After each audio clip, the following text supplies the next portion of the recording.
Give me a child until it's 7 and I will show you the man. Your life is a printout of your subconscious behavior. The movie The Matrix is not science fiction. It's a documentary.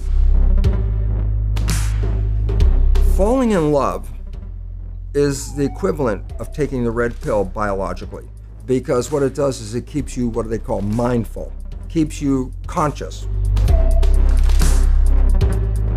There is no cancer gene. That's an absolute truth. I can say it right here. There is no gene that causes cancer, not one. You have to have some life stimulus, kick it off. Stress is a chemical. It causes the blood vessels to shut down. If you understand epigenetics, you don't need the pharmaceutical industry. You can heal yourself without drugs? And I go, absolutely. It's really an adjustment of consciousness, not an adjustment of your biology. The brain is the chemist. Change the picture, you change the chemistry. The pharmaceutical industry runs the show in medicine. If you could put this kind of healing that I'm talking about into a capsule or tablet, they'd be talking about it right now. A gene is a blueprint. Genes are not a metric of evolution. What is a metric? Consciousness. 7 billion humans come together to create a super organism called humanity. That's our evolutionary paradigm. That's where we're going.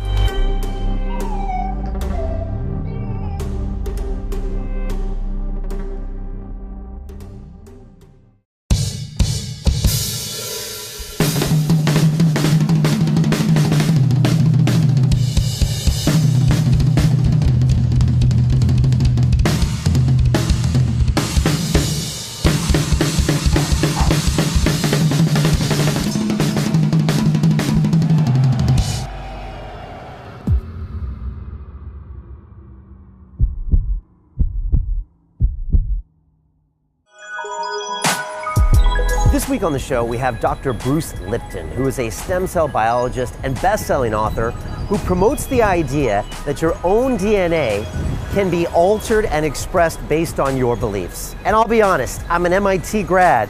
I was taught science as a kid, and I wasn't really feeling some of this because it sounded kind of woo-woo. But he has some interesting points. He coined the term epigenetics, and he really says it's about the expression of that DNA that really matters. And we've been taught since kids almost a fatalistic belief that our futures were preordained by our genetic material, and it's just not really true. You can change your future based on the attitudes and things you believe, and I think that's true. He says 90% of doctor's visits are caused by stress, and I think he's got a point there as well. And I think you'll really enjoy Dr. Lipton. He talks about the matrix, taking the red pill, and how having a super positive attitude can change everything, and how we can really turn back the clock on everything we were taught up to 7 years of age, which determines our lives and how we act. So I love this show. I love Bruce, and I think you're really going to enjoy this. And I also love building businesses. And that's what we're doing with the Business Accelerator. It opens in 1 week. I'm taking a small group of students from around the world through 8 weeks of entrepreneur boot camp. I'm gonna make sure you do the work to turn your passion into a business, just like I did with London Real. Started off 6 years ago as a tiny podcast, and now it's a 7-figure global media company that's moving to our new offices in this big building above us. And so I'm super excited to take you through the Business Accelerator, because it's all about accountability. I'm gonna make sure you do the work over 8 weeks. We have a patented system that drags you through kicking and screaming to turn your passion into that business. I've graduated hundreds and hundreds of students. We know what we're doing, so jump in. We won't do this again until next year. This is our most popular program ever. So go to londonreal.tv/biz, B-I-Z, start watching the free videos and join me. And now I will leave you with Dr. Bruce Lipton.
This is London Real. I am Brian Rose. My guest today is Dr. Bruce Lipton, the stem cell biologist and best-selling author who promotes the idea that genes and DNA can be manipulated by a person's beliefs. Your pioneering research at Stanford University on cloned stem cells presages the revolutionary new field of epigenetics. Your books, The Biology of Belief, Spontaneous Evolution, and The Honeymoon Effect, explain the mechanisms by which consciousness and perceptions control our health, genetics, and the character of our lives.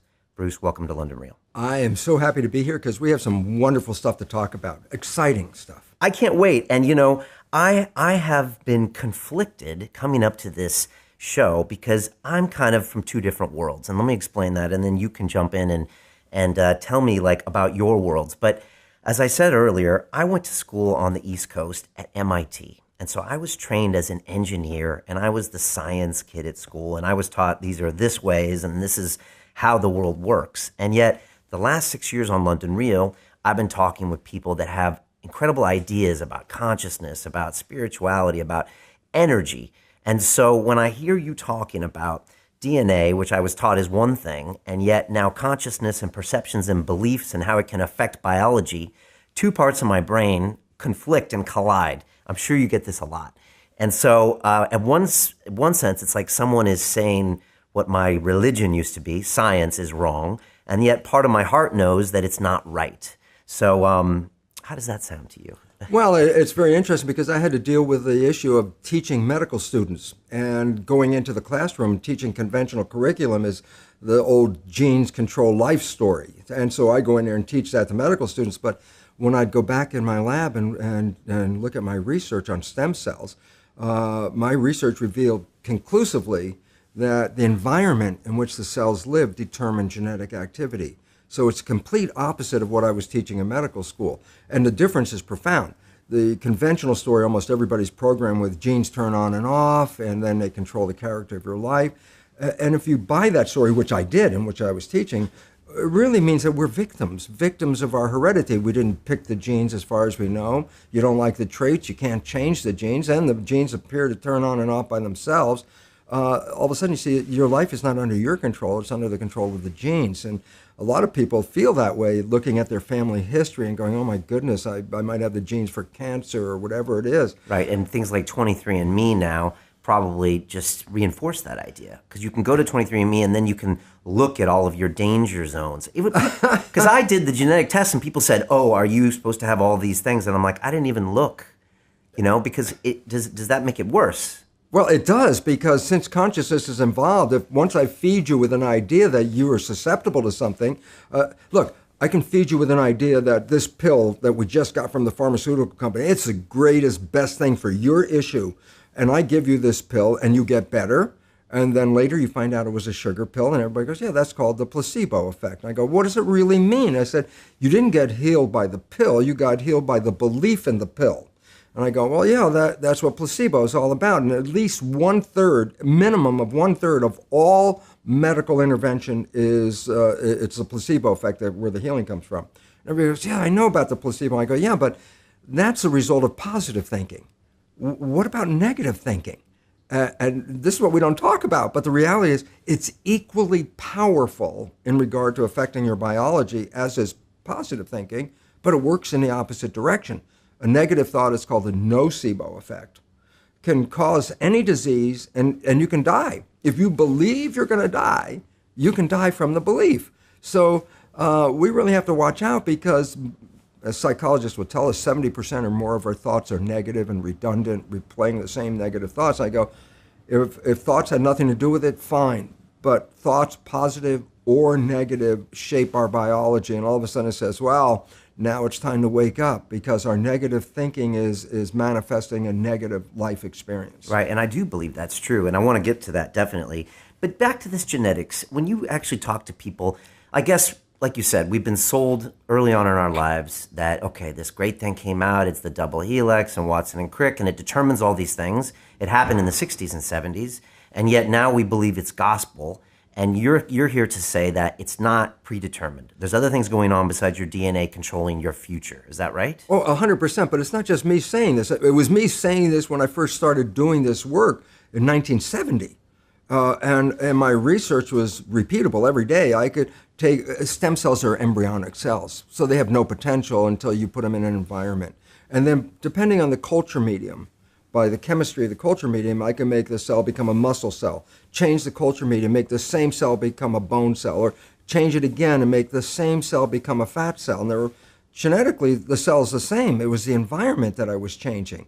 And I started talking about that long before the new science called epigenetics had come into vogue, which was 1990. So I was like 20 years ahead. And of course, for much of that time, my colleagues looked at me like I was a crazy guy because everybody knew the conventional dogma.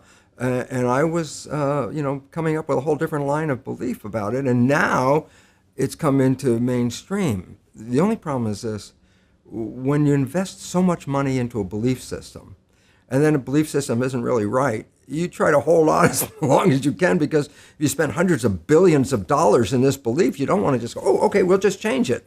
So it's a struggle, but the reality is coming forward, and the public is just becoming aware of it, and it's a revolution because, as I said, if you believe genes control your life, you're a victim of your heredity. Right. Can you explain epigenetics to people who don't know what that is? Yeah. Okay. When I say genetic control, that's the belief that genes control our characters.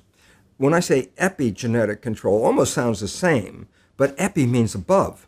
So when I say epigenetic control, literally it's control above the genes.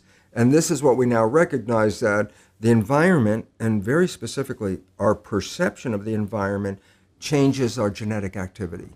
So that means, well, wait, that's not a victim, because I can change my environment, I can change my perception, and all of a sudden, if I can do that, then I can control my genes. Well, we're going from victim to mastery, from genetics to epigenetics. Okay. I had a brand new baby boy 3 days ago. He was born. He's gorgeous, of course. And but I'm wondering, if I had that same boy 2 years from now, I mean, it's coming from my same genes, so would he not also be the same? As in, part of my genetic code, I'm not going to be able to change no matter how positive I think. Is that correct? Not really. Really? You can change. But enough to be passed on to him differently? Oh yeah, very differently. So, for example, when parents have one child, they raise it like the first child. Okay, I raise the child this way. After that, if they have a second child, well, they already have all the different experiences of having a child, so they raise the second child different than they did the first child, et cetera, to the third. What's the point is, well, I can start with the same genetics, like my stem cells, same genetics, but it's the environment in which the genes are found that will determine the character and expression. Okay, so those two boys might express their genetics differently. They could be two different people, but they would still have the same chromosomes and basic DNA structure. Yeah, now what people have to understand about epigenetics is it changes the reading of the gene. It does not change the gene. Right. If you're born with gene X, you're always going to have gene X, but how will it express itself? And I go, well, it depends on your life and your character, your behavior, your environment. And this is why getting a gene readout, getting your card and reading your genes, it actually, one of the head researchers in the Human Genome Project, upon receiving his own gene readout, it was a quote, and he said he laughed when he read this, because he said, by looking at that, I can't tell if I have blue eyes or brown eyes. I can read all the genes, but I can't tell you what the outcome is going to be, because it's genes plus environment. If it was just genes, I would be able to tell you exactly here's what's going to happen. But most of that is changeable by how you live and where you live. And as a result, there's only about 7 diseases that are caused by one gene, such as hemophilia, cerebral palsy is another one, Tay-Sachs disease is one. So you got about 7 major diseases, only one gene. If you got that gene and the gene card shows it, okay, you got that gene, you're going to deal with it. All the other diseases are multiple genes. Cancer is a minimum of 12 to 14 genes, so it's not an accident. You can't change one gene and get cancer. You have to change 12 to 14 genes, and all of a sudden, then probability is a chance. It's like, no, we are creating a cancer, and we can uncreate a cancer. People have spontaneous remissions, but they change it not by changing their biology, but by changing their mind. Okay, but if I'm born Caucasian with blue eyes, yes, that I won't be changing with epigenetics. Not easily, not easily. Okay, and so let's separate genes in 2 aspects. There's genes that make a physical body. So that's like the robotic. Here it is. It's a machine, okay? But there are genes on how it's going to behave and how it's going to respond and what kind of issues it's going to face. Those are the changeable ones that we change from day to day, your behavior and the consequences of your behavior. Okay? It's not changing the genes, it's changing the readout. So the simple point is a gene is a blueprint.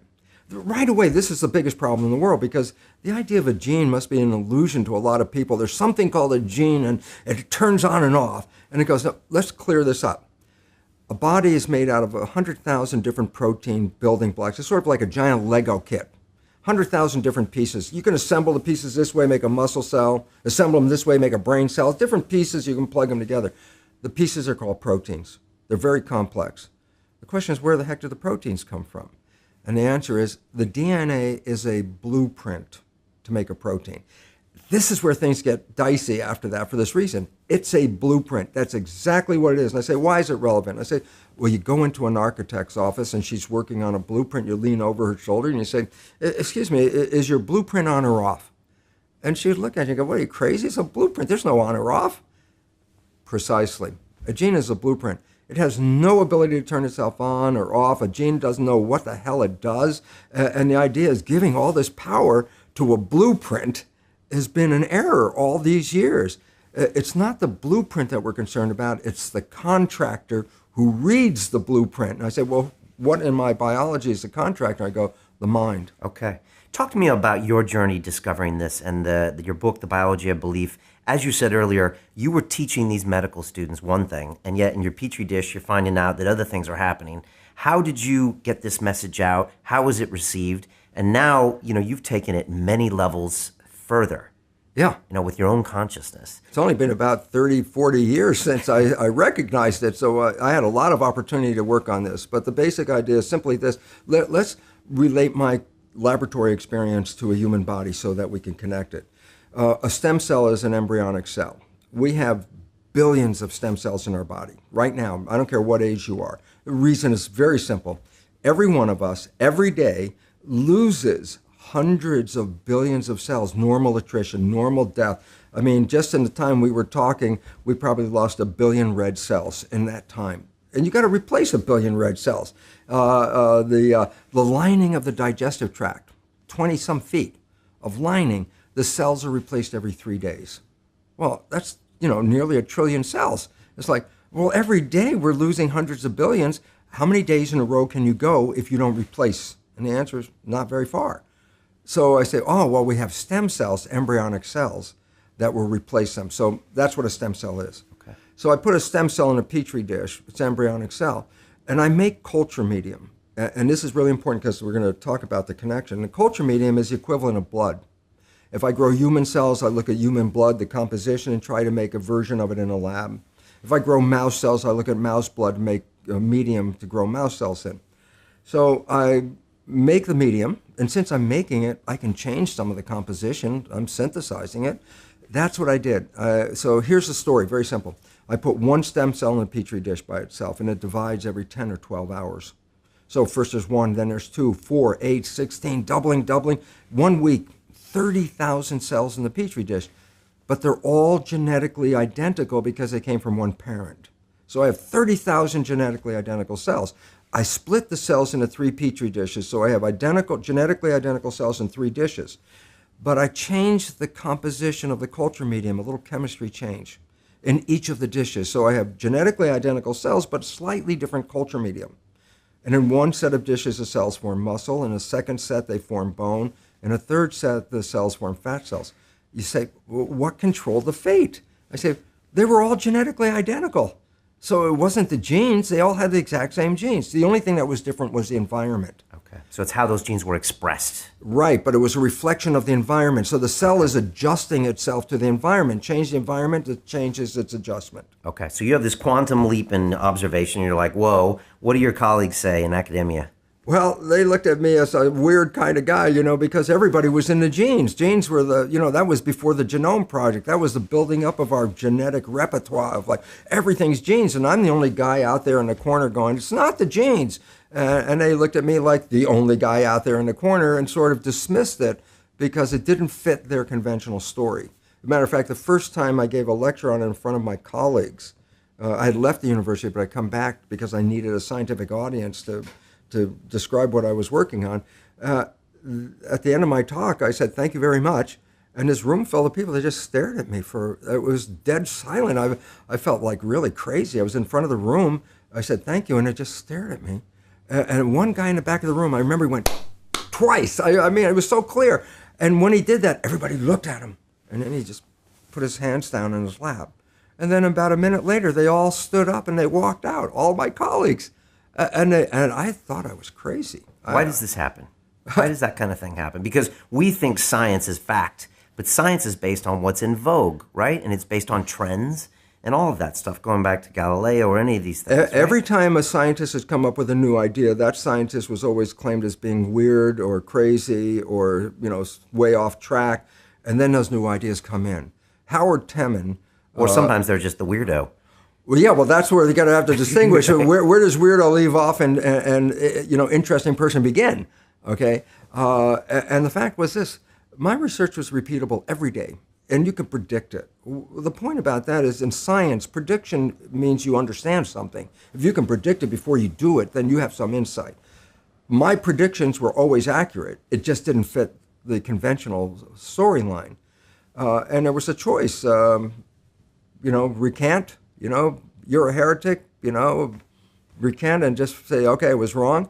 And I said, no. Every time I was looking around, the results were coming in different ways from different places. So I held on to that. And it took about 20 years before science owned what I was talking about and gave it the name epigenetics. That's the new science. Okay, which is the belief that through your behavior, you can kind of alter your genetics, pass those on, express it differently. I'm probably using the wrong words. Well, pretty close right now. People talk about it as a reality, although it's still not totally understood or totally believed. But it can be replicated. It is now. Okay. It is a science. It's a hard science, and it's the leading edge. Now, I'll tell you where the problem comes from. Not so much the scientists, but the pharmaceutical industry. And the reason why this becomes important is because the pharmaceutical industry runs the show in medicine. And if you could put this kind of healing that I'm talking about into a capsule or tablet, they'd be talking about it right now. But this is a consciousness healing, and you can't sell it.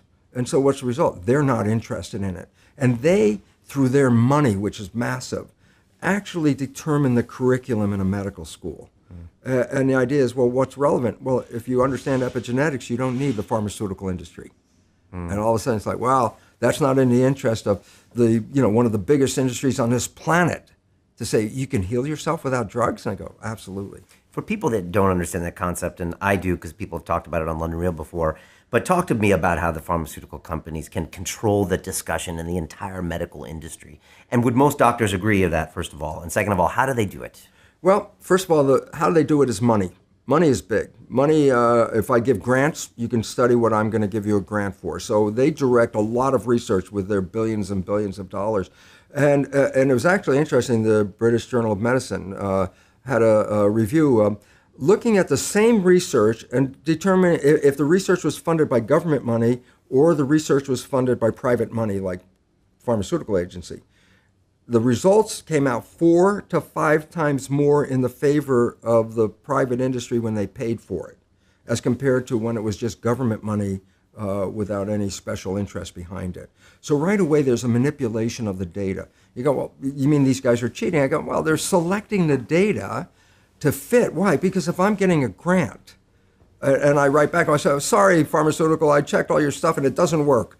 I'm not going to get another grant from them. So are the doctors lying? Well, they're not lying, but they pick data that supports their point. So they already have a conclusion before they even did the experiment. Okay, even in a double-blind study. Yeah, there's no such thing as a double-blind study. Okay, because people bring their own preconceptions to any study. Absolutely. And maybe even the pharmaceuticals are choosing which things to fund because they know they'll get the results. Absolutely, and one of the things they're trying to get rid of are people who respond to the placebo effect, because the placebo effect throws the data right off the chart. A simple fact is this, and people might be upset, but the drugs like Prozac in laboratory tests are no better than a sugar pill. And that's how many billions of dollars a day on this planet are spent buying Prozac. Yes. Or statin drugs. Statin drugs help less than 3% of the people that take them. And in fact, they cause side effects that are dangerous in about 23%. So you help 3% with a drug, 23% are getting toxic from the drug.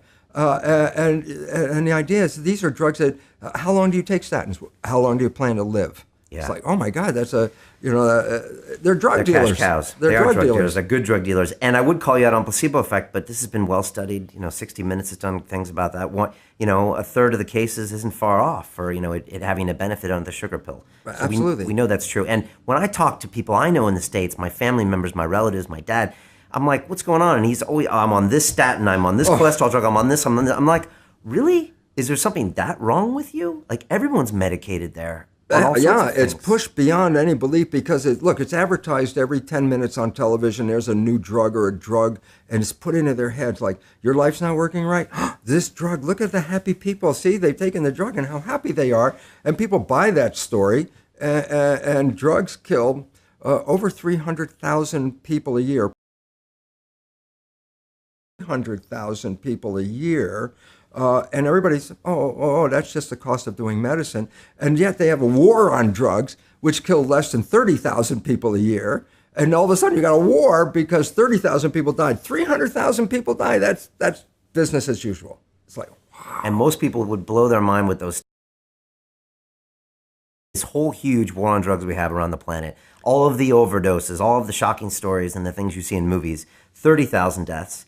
Versus 300,000 due to pharmaceutical drug deaths. Prescribed. Yes. By a doctor. Yes. That ad that you saw on television. Yes. And then you have it. Yeah, that says a lot. Now, how can they actually control the discussions in medical schools? It's one thing if they control the studies. How can they control what people are talking about, what people are teaching? Where does funding come from? Where does money come from in a medical school? Who gets paid?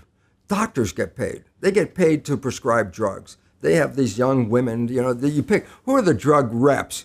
You look at them, you line them up, there's a few guys over there, but most of them are all these pretty young women. Why? They walk in a lab, give a smile, here's some samples, hand these out, and the next thing you know, then the doctor is prescribing their patients to those drugs.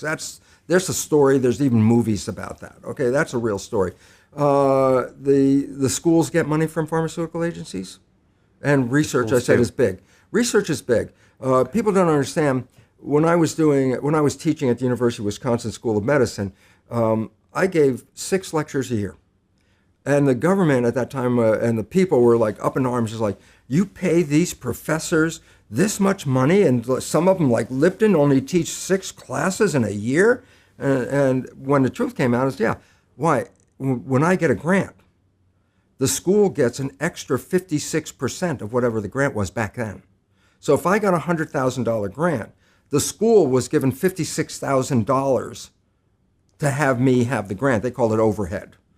And when they put the numbers together, the researchers were bringing in nearly half of the money to run a university. So all of a sudden they turn around and go, don't kick the cash cow. If it's 6 lectures, he's still bringing money and paying more than his salary and supporting the school. So research is a very big commodity at a university because it offsets their expenses. Okay, so it's a racket. It is a racket. And all these pristine, like these universities, you look up at these hollowed schools and these noble things, behind the scenes, money. It's a lot of dirty money. Absolutely. Look, I was required to get a grant. That's what allowed me to be there. Well, I said, where do you get your money from? Well, you can get it from government, but government money is less and less every year. Private sources, Muscular Dystrophy Association, American Cancer Society, all these societies support, and pharmaceutical straight cash money, cash cow. Okay. How do we break this cycle? How do you fight these huge companies? Basically stop buying the product. And you say, but how can I stop buying the product? And the answer is, well, empower yourself because you're the one that controls all this. Any drug that affects you got to understand this. If I take a drug and it affects me, the reason why it affects me is because I have a natural equivalent of that drug in my own biology. You don't take a drug and it affects you and you have a receptor for that drug, like you are having this protein receptor for a drug you may never take. That would be silly. So if you have a receptor for a drug, then by definition, that receptor was already there because there's a natural drug. So in smoking pot, everyone, oh, no, there's a drug called tetrahydrocannabinol. And guess what? You have receptors for it because you make your own. So the idea is this. Well, if you want to have the effect of the drug, do you have to take an outside drug? And I say, no, you have to change your consciousness because you already manufacture every equivalent of a drug right now. And the idea is, if you're not manufacturing it, then that means your consciousness is not supporting you in your health. And it's really an adjustment of consciousness, not an adjustment of your biology. So it's a mindset shift that we don't need the solution in a pill, that we're not victims, that it's not a fatalist, way of looking at life, that your future is predetermined. Well, see, that's the old genetic story. Oh, right. You've got this cancer gene. There is no cancer gene. That's an absolute truth. I can say it right here. There is no gene that causes cancer, not one. And I say, well, yeah, but look, Angelina Jolie, she had a double mastectomy because she had the BRCA1 gene. And I go, yeah, 50% of the women with the BRCA1 gene never get the cancer. What's the point? If the gene causes cancer, how can 50% of the women that have the gene not get the cancer? And the answer is the gene alone is not causing the cancer.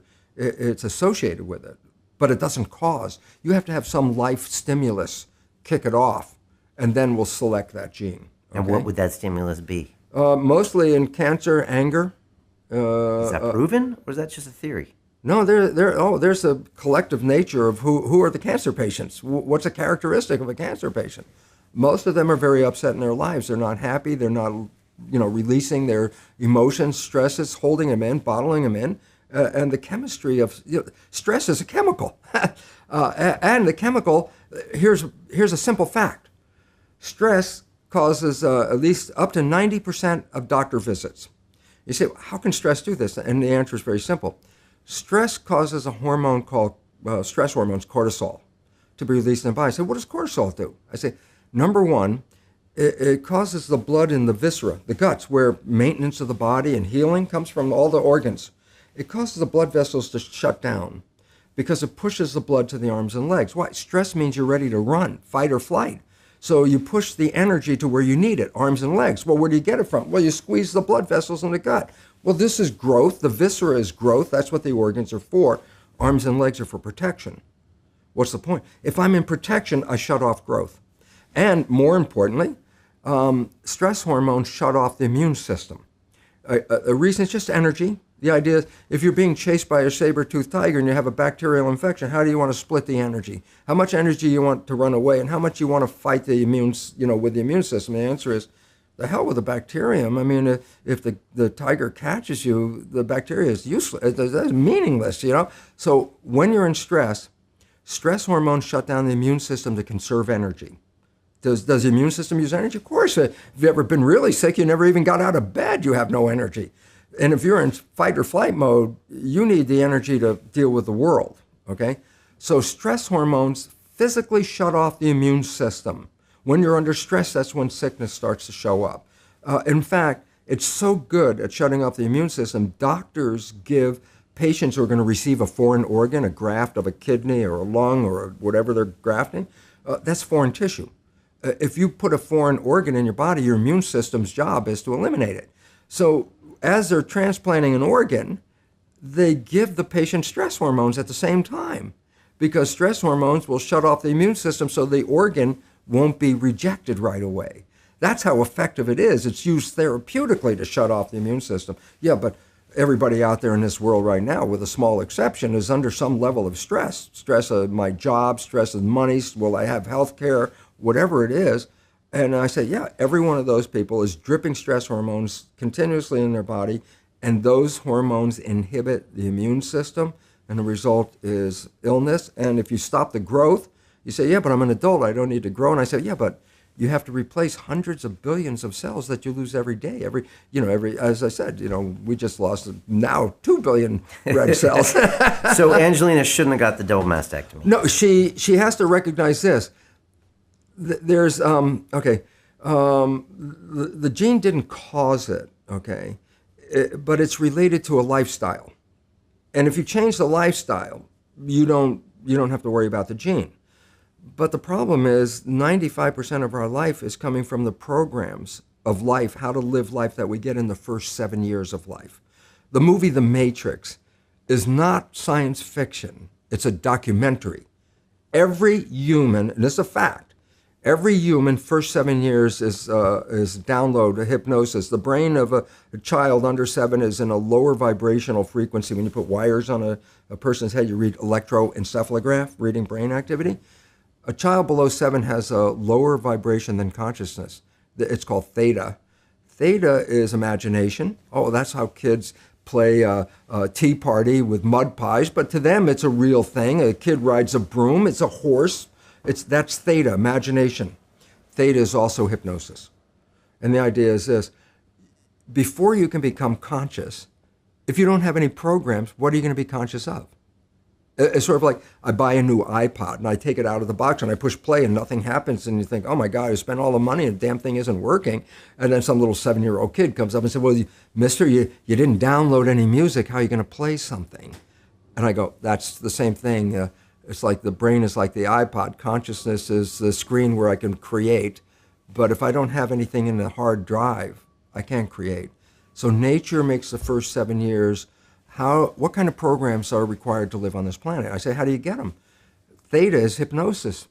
You just watch. You watch your parents, you watch your siblings, and your community, because you have to learn how many 100,000 rules. Think about it.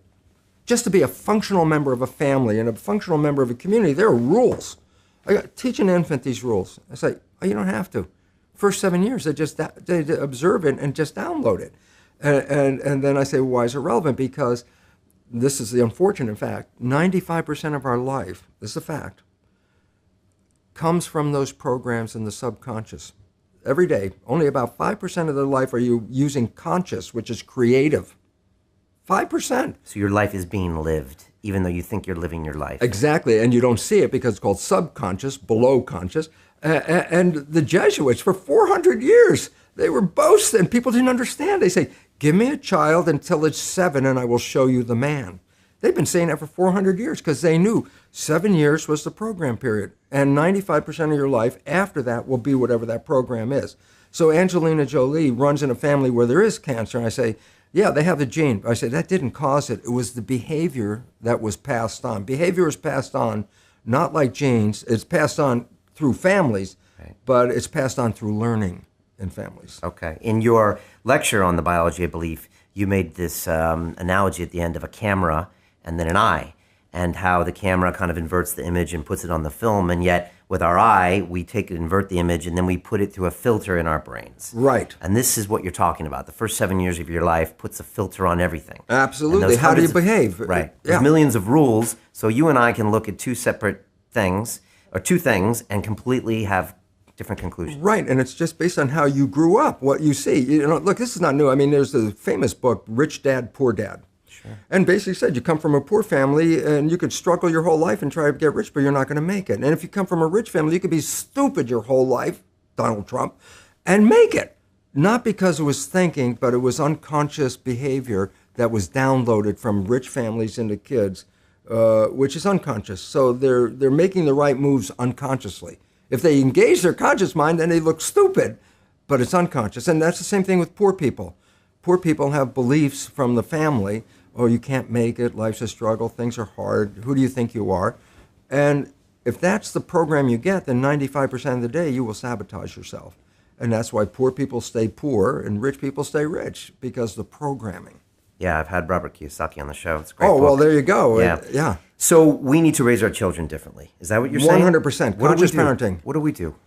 Well, we have to recognize, number one, that 95% of our behavior is coming from subconscious. So a child is going to record for 7 years, and they're going to record you. You have a new baby.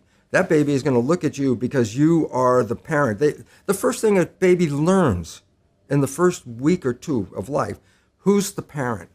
Very important, because that's the reference point.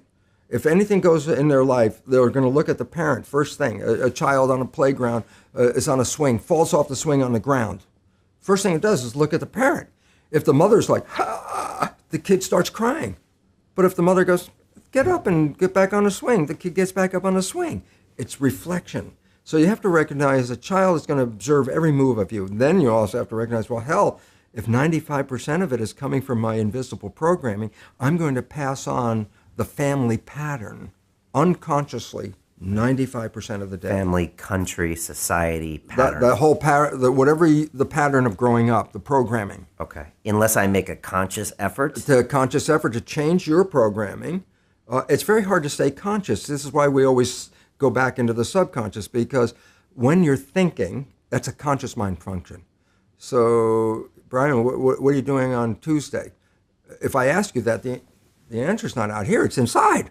So the moment you're thinking, you let go of driving the vehicle because you went inside. I go, well, it doesn't mean whatever you're doing, you stop walking or driving the car or doing a job. Those are programs in the subconscious because you've repeated them over and over again. So the subconscious is autopilot. When the conscious is busy, autopilot drives the vehicle. Point is, when conscious is busy, it's not observing what's going on. So let's say we're having this conversation in a car, and I've been driving for 10 minutes, and we've had this great conversation, and all of a sudden I look out the window, I go, I haven't paid attention to the road while we have the conversation. But I go back and say, can I say what the conversation was about? Yeah, we talked about this and this and this. And I say, and what was on the road during that 10 minutes? You go, I don't know, I wasn't paying attention. See, that's when the subconscious, so I say, how was your driving? And I go, it was whatever way you learned how to drive. If you had a bad driving instructor, then you were driving 10 minutes with lousy driving. Okay. So how can I change that then? I need to be more conscious of my subconscious? You have to be conscious of you see, here's the problem. 7 years is programming. And I say, well, what program did you get when you were 0 or 1? You go, I have no idea what the hell the program was. I say, 95% of your life is coming from the subconscious. Your life is a printout of your subconscious behavior. Oh, so you don't have to try and think about what happened. I just say, look at your life. The things you like that come into your life come in because you have a program that supports them. But anything you struggle with, work hard at, put a lot of effort into making it happen, why you're working so hard, inevitably you have a program that doesn't support that conclusion, and you're trying to override the program. So you don't need to do a lot of shrink and psychology stuff. You just look at your life and say, where am I struggling? Because wherever you're struggling, inevitably it's a program in your subconscious that does not support that destination you've been looking for. Okay, so it's all, the evidence is all there. You take an honest look at your life and your history, whether it's anything in your life, relationships or business or this or that, and then that'll point to you where there's some kind of incongruence. Right. I mean, go back to Angelina Jolie. Right. She could look at her life and she could say, I could look at the gene and say the gene caused the cancer. I say, no, look at your life, because that behavior was passed from your mother to you, and she got it from your grandmother, and et cetera. And it's a history. It's your parents connected. Who were also actors, starved for attention, angry, you no longer talk to them, blah, blah, blah. Blah, blah. Okay. Yeah. And now, okay, so now we recognize that, then we try to make a conscious change, which is very difficult. Now that's where the problem comes from. All right. Okay. You want to know the problem? Yeah. I guess some of the people might want to hear that answer too. And the thing is this. This is you evolving, right? This is things that you kind of went from A to B to I B have 2 to different C. lives in this lifetime. Before I put this knowledge into effect and after I put this knowledge into effect, and I use the word put into effect. Why? I had the knowledge academically. It's like, oh my God, look at the research. What does it mean? I understood it from the level. And with all that knowledge, it didn't change my life. People read self-help books. I go, well, you read the book. You got a lot of knowledge. I say, is your life changed? No, but you got a lot of knowledge. And so here's the difference. The conscious mind is creative and can learn in any number of ways. Read a self-help book, go to a lecture, listen to this program, and conscious mind's going to get some awareness. And I go, yeah, but subconscious mind doesn't learn that way. I go, right, it doesn't. Subconscious mind learns in 2 fundamental ways naturally. Hypnosis, which is the first 7 years. And after age 7, how do you put new programs in? Repetition. Practice. You want to drive a car, you didn't learn how by just getting in the seat and put the key in. You had to practice driving the car. You want to learn the alphabet. How many times did you go from A to Z? Try to go to A to Z before you can complete it. Once you completed it, you didn't have to go back and do it again. So 2 phases. You want to train the subconscious mind. Hypnosis, repetition. I like the last one because there's a new phrase that's bandied about called fake it till you make it. Meaning, if you're not a happy person, I say, you want to be a happy person? Then repeat all the time, I'm happy, I'm happy. I say, well, you don't look happy or anything. You say, no, who am I talking to? By repetition, I'm talking to subconscious. Okay. If subconscious gets, I am happy, and 95% of your life comes from that subconscious, there will be a point once the subconscious got, I am happy, you don't have to say it again. Okay. It'll be automatic. And that's why we see people do affirmations and gratitude journals and stuff, because if you do that daily... It's repetitive. And that's the secret part. Putting a sticky note on the refrigerator is more like a suggestion, but it's not a repetition. So it doesn't work very well. But you have to do... Repetition is a habit. It's making habit. So you got to do something religiously in a sense of repeating it to make it work. Continue watching this fascinating conversation for free by clicking on the link below to visit our website, and I'll see you on the inside. Falling in love is the equivalent of taking the red pill biologically, because scientists have studied what is called mind wandering. I said, what is mind wandering? I said, well, your conscious mind could be focused on a task, or your conscious mind could go off into think about things, okay? And the relevance about that is when the conscious mind is staying in the front, you're in absolute control. Wishes, desires, what you want, conscious mind, creative, you're in control. But the moment your conscious mind takes off into a thought or starts thinking or whatever going on, it lets go of the wheel, the autopilot takes over, okay? So the idea is this: if your mind is wandering, then you're being run by the subconscious. And it turns out this is very negative. When your mind is straightforward in consciousness, you're controlling the vehicle. So I say, falling in love has been demonstrated biologically to be equivalent to the red pill, because what it does is it keeps you what they call mindful, keeps you conscious.